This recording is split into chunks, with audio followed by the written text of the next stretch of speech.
tuulada Derigodle oo ilaa 35 kiiloomitir u jirta magaalada Berbera dhinaca galbeed ee wadada aada magaalada Hargeysa ayaa galabta casar ka bacdi waxa ku dhuftay roob weyn oo dabaylo xooggan watay kaasi oo waxyeelo ba'an u geystay ilaa 12 guri iskuul iyo waliba masaajid tuuladaasi ku yaalay sidoo kalena waxa dhaawac soo gaaray hooyo iyo laba carruur oo ay dhashay roobkan dabaysha watay oo la sheegay inaanu dhibic badan oo roob lahayn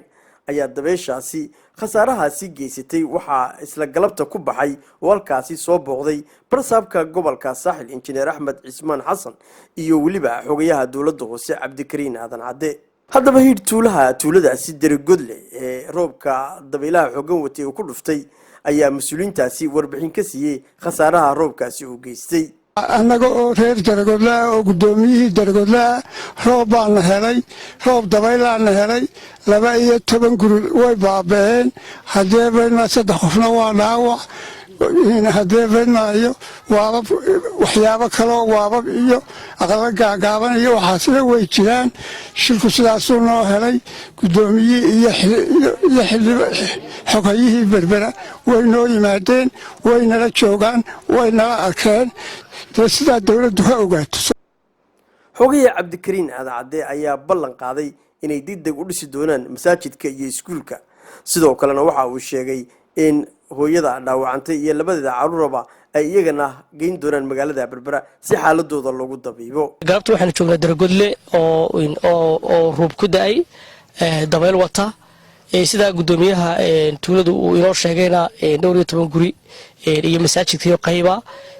iyo dugsigii hoose dhexe oo ka qaaday roobka sidoo u dhayahay saddex qof oo runtii dhaawac fududa ilaahay ba mahadle marka loo eego awoodda ay dabeeshaasi lahayd iyo waxa ina soo gaaray waxa weeyaan wax isu dhigma maaha marka ugu horeysa ilaahay baan mahadnaqaynaa mar labaadka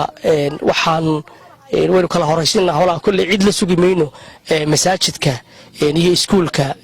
iyaga cid la sugi mayno ka hawlgalkooda haddii la yiraahdo saddexda qofna labada carruur way leeyihiin laakiin gabadha inaan Brito Berbera keeno oo aynu sawir ka qaadno marka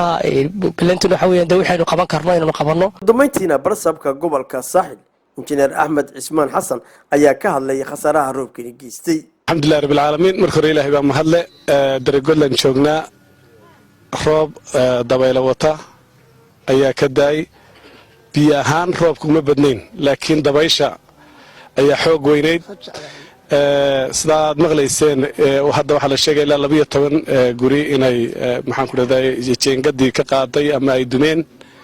waxa agteena imika iskuulkii oo jeengadii dabayshu ka qaaday kiiloomitir ku dhawaad ay qaaday oo ay maxaan ku iyada looxiyo jeengadii isku xidhan yihiin ay dadka xitaa qaarkood meelaha ku dhaawacay say sheegayaan alxamdulillah say wax u dhaceen iyo khasaaruhu sidoo u fudud yahayna